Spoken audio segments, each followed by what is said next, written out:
Hi, I'm Sergeant Chris Brown of the Emergency Response Unit. My team's mandate is to safely resolve high-risk incidents using the least amount of force as possible.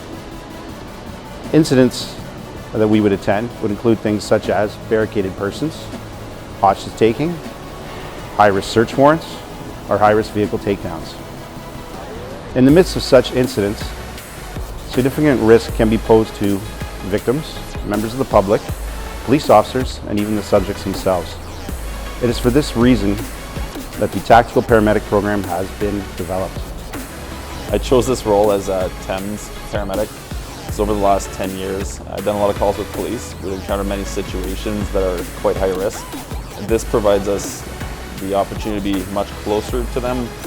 That way we can help the officers out if they need assistance right then and there. At times we can be a few minutes away if we're not at their side. And this is definitely going to get us much closer than we are used to being. The Tactical Paramedic program will enable police officers to work side by side with paramedics on scene, on ground, in the midst of significant incidents. Traditionally, paramedics have been put on standby in the area of such serious incidents and then called to scene if they're required. Now, we'll be able to have paramedics work side by side with us on ground to render first aid, life-saving procedures to anyone who may require it. As TEMS, some of the things we will be doing is liaising between services. We'll be monitoring the tactical unit during operations. So if it's really warm out, we'll be making sure that they keep their water intakes high.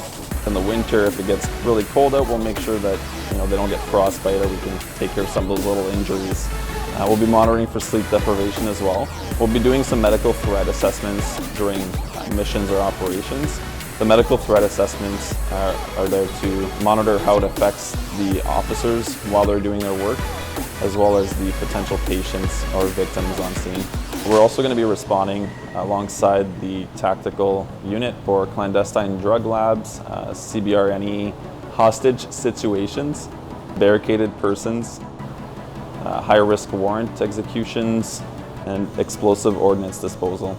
We will also be providing care to the canines if they are injured.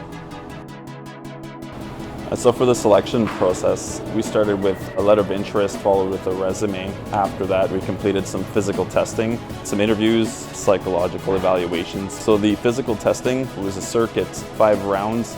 We had to complete a speed walk with 45 pounds of equipment on our backs. There was different stations that we had to complete each round. It was pretty strenuous. We had a station where we had to drag a 250-pound dummy 20 meters back and forth, along with our 45-pound vest and bag. We had to wear a gas mask, speed walk 4 laps, following 1 running.